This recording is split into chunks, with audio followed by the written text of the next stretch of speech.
What if your roommates paid your mortgage and you still built equity on the side?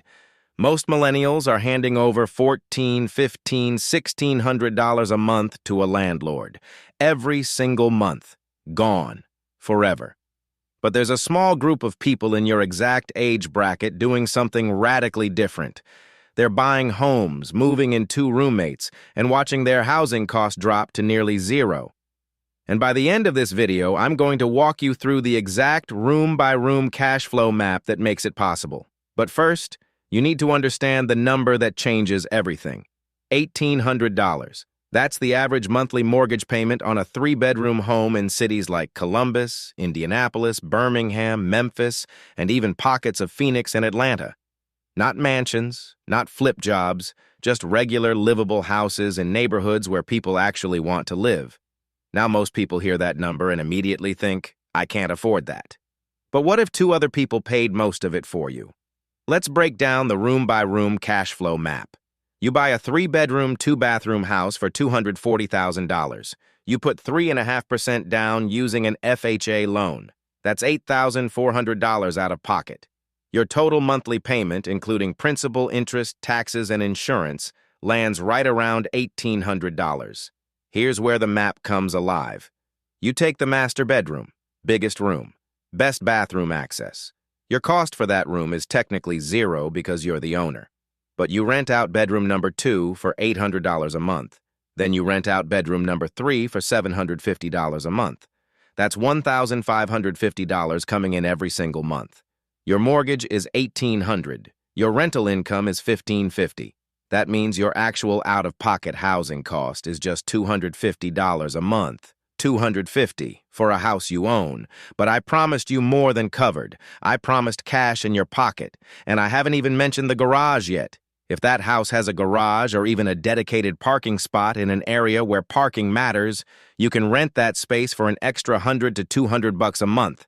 Now you're bringing in up to $1,750. Your mortgage is $1,800. You're $50 away from living completely free. And during months where you might have a vacancy between roommates, you're still only paying a few hundred more than you would have splitting a 2-bedroom apartment with someone. The downside is capped. The upside is uncapped. Now let's talk about why this beats conventional renting by $22,000 a year. Because the savings alone are massive, but the real magic happens when you factor in equity and appreciation. Option 1.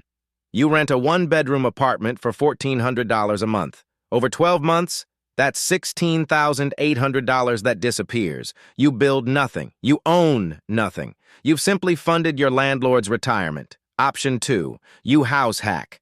Your net housing cost after roommate income is roughly $250 to $300 a month.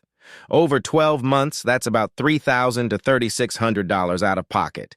The difference between $16,800 and $3,600 is $13,200 saved annually. But I said $22,000. So where's the rest? Equity. Every month, a portion of your mortgage payment goes toward principal. In year 1 on a $240,000 home, that's roughly $4,000 in forced savings that you effectively pay yourself. Then there's appreciation. Historically, U.S. homes appreciate at about 3 to 4% per year. On a $240,000 home, that's another $7,000 to $9,000 in added value annually. Add it up. You save $13,000 on housing costs. You build $4,000 in equity. You gain $7,000 to $9,000 in appreciation. That's $24,000 to $26,000 in total financial benefit per year compared to renting. I rounded down to $22,000 because I'd rather be conservative and have the math surprise you on the upside. Now, here come the objections, and they're fair. What about dealing with roommates? What if they trash the place? What about wanting privacy, roommate selection? You're the landlord. You choose who lives with you. You run background checks. You verify income. You call references. You're not stuck with whoever the apartment complex puts next door. You have complete control over your living environment. Damage and wear.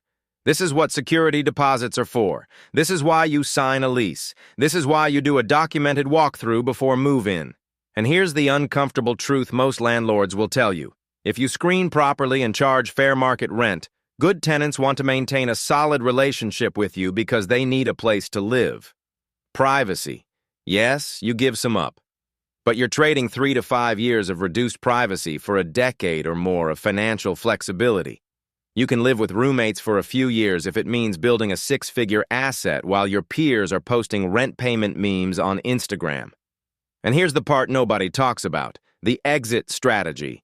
After 3 to 5 years of house hacking, you've built enough equity through principal paydown and appreciation to either sell for a profit or refinance and convert the whole house into a rental property.